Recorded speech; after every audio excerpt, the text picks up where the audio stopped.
သားတူလေးပဲ Facebook account Titan Tech စီရစာလေးပါပထမအဆုံးချစ်တွေကြောင့်ရောက်ရရက်မှာနေကြီးလိုပဲနှွေးပါစေလေပြေလိုပဲအေးပါစေဒေးစီလိုပဲလည်းမှုေးပါစေလို့ပြောချင်ပါတယ်နှွေးလဲနှွေးမယ်အေးလဲအေးမယ်မှုေးလဲမှုေးမယ်Day with me season မှာ interview လဲအောင် final selection လဲပါခဲ့ပြီမဲ့ exam schedule နဲ့ကတ်နေလို့ရင်နာနဲ့ cancel လိုက်ရပါတယ်။အဲ့လိုလား။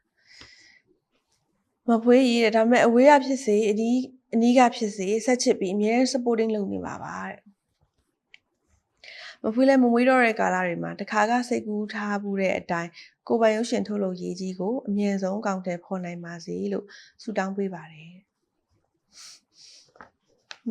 ကောင်းပြင်စစားနောက်ပြီးတေချာပေါက်ကိုတိတ်ချရတဲ့ကိုအိုက်တော့ဆက်ဆက်လာတွေ့ပါအောင်မယ်အပြင်မှာတစ်ခါလောက်တော့ fan point တယောက်အနေနဲ့ပေါ့အဲဆို see you နော် Titan ထဲအပြင်မှာတွေ့ကြမယ်